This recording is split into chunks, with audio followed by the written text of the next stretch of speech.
Hai guys, aku sudah lama banget ya nggak update sama sekali di YouTube. Tapi aku kalau di TikTok itu masih ya nggak aktif banget. Tapi ada beberapa lah selama aku di Jogja itu aku upload video. Jadi aku sekarang itu sudah nggak di Surabaya dan nggak di rumah lagi, tapi di Jogja. Aku ngelanjutin S2 di Jogja dengan jurusan yang sama, yakni BSA, Bahasa dan Sastra Arab.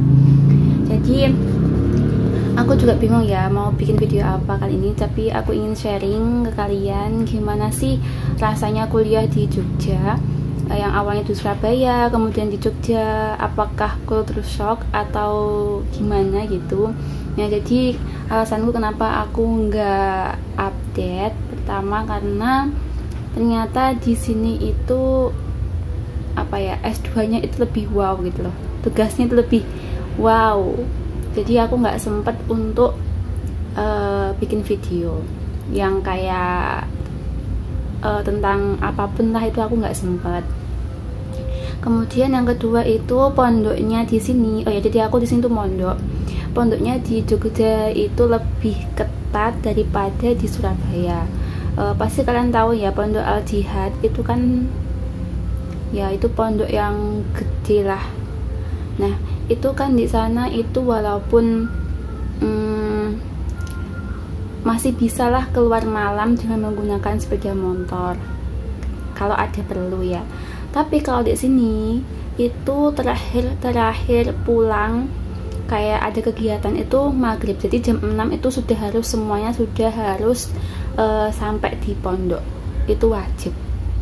Terus kalau pengen keluar makan malam-malam pas lapar pengen makan itu bisa, tapi nggak boleh bawa sepeda motor, jadi harus jalan kaki gitu.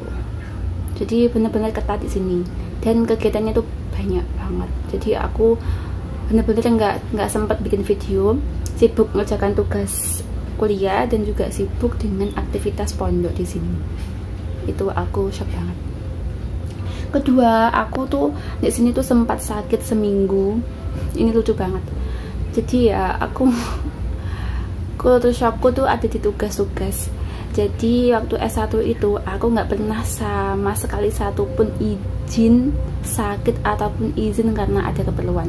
Jadi selama 4 tahun aku kuliah di Surabaya di UINSA itu nggak pernah yang namanya izin sakit ataupun izin yang lainnya, itu nggak pernah. Jadi selalu masuk. Kalaupun aku sakit itu paling pilek, pusing, batuk, nggak pernah panas, palingnya cuma anget, terus diminumin misagrip atau apa itu sudah sembuh. Intinya tuh aku nggak pernah sakit yang sampai izin lah gitu.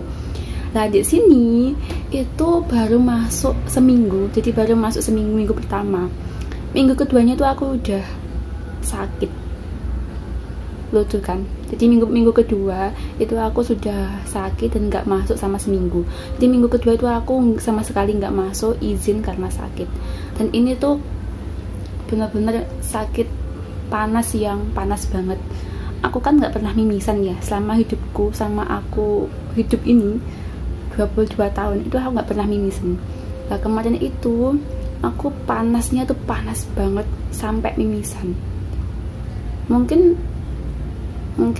kalian mikirnya mungkin itu ya karena pilek terlalu dikeluarin makanya sampai mimisan. Enggak. Jadi aku kemarin sakitnya tuh pilek, batuk sama panas. Tapi aku mimisannya itu pas tengah malam. Jadi pas enak-enak tidur kan saking panasnya ya. Jadi tuh aku tidur terus aku tuh ngerasa ada cairan di hidungku. Ternyata itu aku mimisan banyak. Tapi aku ngerasa emang malam itu tuh malam paling panas yang pernah aku rasakan gitu. Dan juga mungkin karena jauh dari orang tua, jadi nggak ada yang kayak ngompres, nggak ada yang ngurusin lah kayak gitu. Terus minggu ketiga itu aku udah masuk lagi, terus sampai sekarang. Jadi sekarang itu aku sudah masuk di minggu ke-6. Hari Senin depan itu minggu ke-7. Doakan semoga lancar ya, karena ternyata S2 itu beda banget sama S1. Kemudian yang kan itu yang culture shockku yang ya itulah ceritanya ya. Kemudian ternyata mungkin setiap kampus tuh pasti punya sistem pendidikan yang berbeda-beda. dan aku ngerasakan sekali di Uinsuka ini itu berbeda sangat dengan Uinsa, dari administrasi, dari apapun lah kayak gitu. Jadi kalau di Uinsa bayar UKT ya udah, UKT itu untuk semuanya dari wisuda. Jadi di Uinsa itu ya, kalau wisuda tuh nggak bayar lagi, itu sudah diambil dari UKT. Terus kayak KTM dan lain-lain itu semuanya udah nggak bayar lagi. Ternyata di sini itu di Uinsuka itu tetap bayar. Jadi kemarin itu aku UKT 5 juta. Terus kena KTM tuh bayar lagi. KTM, terus ujian proposal, terus wisuda dan lain-lain tuh masih belum gitu. Jadi UKT plus lain-lain tuh beda lagi. Enaknya enaknya tuh di situ. Kemudian aku dapat pondok ini itu pondokku itu pondok Wahid Hasyim. Itu pondoknya terkenal banget, salah satu pondok terkenal di Jogja. Kalian bisa searching dulu pondok Wahid Hasyim, tapi aku yang di cabangnya bukan di pusatnya. Jadi Wahid Hasyim ini itu banyak cabangnya dan banyak cabang-cabangnya gitu, dan aku salah satu di cabang pondok Anisa, asrama Anisa gitu, jadi khusus cewek. Ini satu kamar 3 orang. Aku sudah pernah share tour pondokku yang di sini. Bisa itu di TikTok. Jadi aku lebih aktif di TikTok kayaknya karena lebih gampang ya. Kalian bisa langsung aja ke TikTokku yang ini. Namanya sama kok. IG, TikTok itu semuanya sama. Nasihah 01. Mungkin itu aja karena aku ada tugas. Jadi S2 ini itu tugasnya itu membuat jurnal penelitian semuanya. Kenapa aku ngambil di Jogja? Karena di Jogja ini tuh jalur masuknya banyak. Salah satunya itu ada yang tanpa tes. Jadi aku di sini masuknya tanpa tes, cuma pakai nilai IPK saja.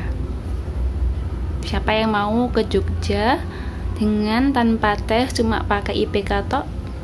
Ayo semangat.